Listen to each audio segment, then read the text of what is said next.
Design, comparisons, display, hidden camera technology, cameras, software, 90 FPS gaming, and finally benchmarks. This is my unboxing and extremely detailed review of the world's very first under-display camera smartphone, the ZTE Axon 20 5G.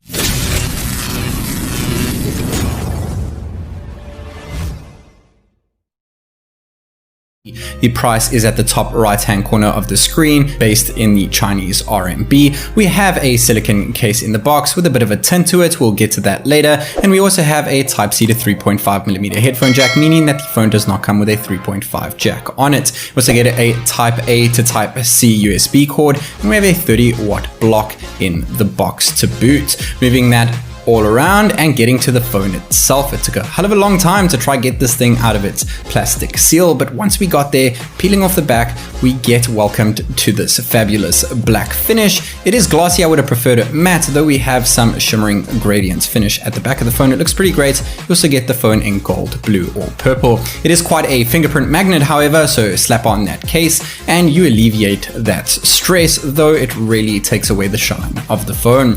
We have a textured power button on the right hand side, as well as a split volume rocker. I really do prefer this instead of the single bar. Nothing on the top, nothing on the left hand side, and we have a dual SIM tray at the bottom of the phone, including a micro SD card slot, which is really awesome. We also have USB 3.1 at the bottom of the phone, 4220 mAh battery, and 30-watt fast charging capabilities. Unfortunately, no dual speakers over here, only a single downward speaker. And yes, it does seem like it is an aluminum frame. We do indeed have glass at the back and the front. We don't have antenna bands around the phone to suggest that it might be plastic, but comparing it to other phones that are plastic, it does indeed look like it is aluminum. We do have a bit of a camera bump, so there is a bit of a screen wobble, and comparing the design to other phones in its price bracket, it doesn't necessarily stand out. The one biggest thing though is that it is absolutely ginormous. But what about that screen? Well, the display is a massive 6.92 inch 20.5 by 9 aspect ratio LED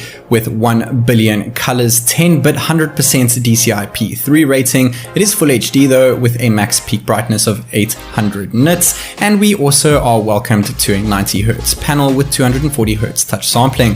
But the reason you guys are here is to see that hidden camera tech, and I must be honest, when I first unboxed it, it did not surprise me at all. It is really grainy and you see a lot of pixels. It almost looks like a dead pixel on your screen, and when you flip over to the selfie camera, it actually gives a bit of a glow, which means that it was kind of intended to be a teardrop notch. Comparing the actual screen to other phones over here, that being the Redmi K30 Ultra and the X7 Pro by Realme, you can see that the bottom bezel is absolutely massive compared to the other phones, making you wonder why take away the selfie cam and then make such a big chin on your smartphone. I prefer the implementation that Xiaomi has done with the Redmi K30 Ultra, giving a pop-up camera and still utilizing the full screen space, or even a punch hole that you see on the Realme. Pixel density doesn't look the greatest on the ZTE either over here. Because it is a massive screen, all the pixels are stretched on that Full HD Plus panel. And of course, we do have some issues with this hidden gem of a camera over here. Hopefully this improves, but like I said earlier, we also have a 90 Hz refresh rate on top of it. So talking about that 90 Hz refresh rate, we have the 60 Hz option all the way on the left, then we have the Redmi K30 Ultra's 120 Hz display panel all the way on the right hand side, and the 90 Hz on the Axon 20 looks pretty similar to that of the Redmi K30 Ultra when slowing it down in terms of ghosting. We do have a couple extra little customization options when it comes to tweaking the actual display, and we do have an option to hide the status bar, so it seems like they're not too confident in their hidden camera on the display. We also have a dark mode over here, which has nice deep blacks, but you cannot use it in third-party applications. We also have an always-on display, and we have a few little options over here, which lacks a bit of customization. It's not the brightest, and we can customize a little bit, but not as extravagant as other smartphones. Nevertheless, it still looks pretty great, and pulling the phone down, getting to that under-display fingerprint sensor, since this is an AMOLED panel, works pretty great, and you don't even need to see the sensor in order to use it. The ZTE Axon 20 is on the left, Redmi K30 Ultra on the right, and the K30 Ultra is faster every single time compared to the Axon 20. Compared to the Realme X7 Pro, the Axon 20 is once again a lot slower here, and we do have facial recognition, though not the fastest considering that the camera is sitting underneath the display. You wouldn't really expect it to be the fastest, though it is still faster than a pop-up camera on something that you would see on a K30 Ultra, but not quite as fast as the X7 Pro with the punch hole notch over there, which I honestly prefer over that fuzzy little display there. So as the main shooter, an ultra-wide 8 megapixel snapper, a 2 megapixel macro, and 2 megapixel depth. The 8 megapixel ultra-wide looks pretty decent. The 64 megapixel main doesn't look too great because we didn't have great lighting on this specific day. 60 megapixel bin doesn't look too bad. 2 times digital zoom since we don't have a telephoto. 5 times digital, 10 times digital max kind of looks like a bit of a painting. Not too great if you ask me. We have some decent natural bokeh, and using that depth sensor, it does a pretty decent job, though with still some edge detection. The macro sensor does a pretty decent job as well. We have 1080p at 60 frames per second main recording over here using the back camera, and we do have gyro electronic image stabilization. It looks pretty decent, not the best that I've seen, but at this price bracket, I can't say it's terrible. 4K 60 FPS, I'd never really see 4K 60 on a Snapdragon 765G chipset since it is a mid-range chipset, but we're getting 4K 60, looks pretty great, and the K30 Ultra with a Dimensity 1000 Plus can't even do 4K 60. We do have 1080p 30 FPS ultra-wide, though we are limited to 1080p and 30 FPS, no 4K and no 60 FPS when shooting with the ultra-wide camera.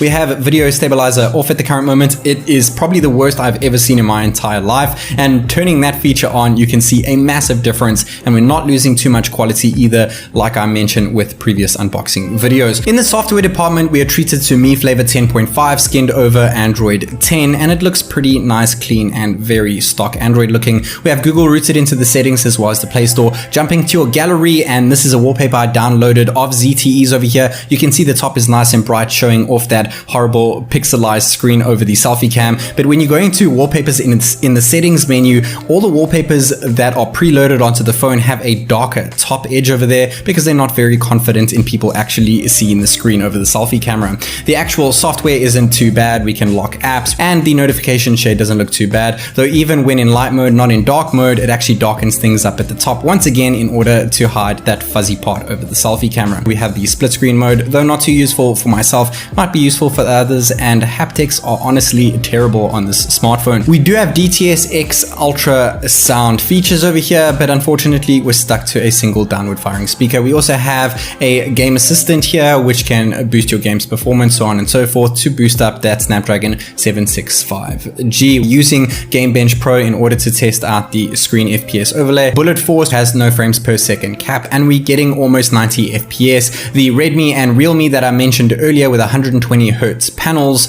couldn't even hit over 60.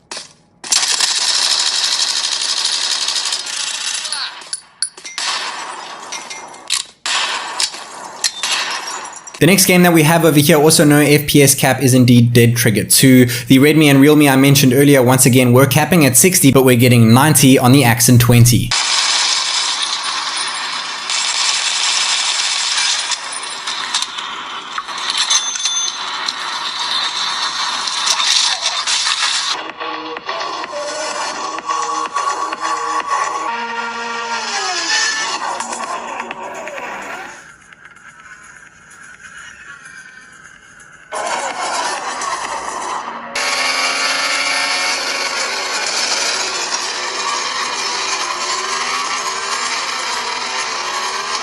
We're getting frames pretty close to 90 as well when playing Real Racing 3, something the other phones I mentioned earlier couldn't do either. So it's great to see that we have great game support on the ZTE Axon 20. Now we're going to test out benchmark.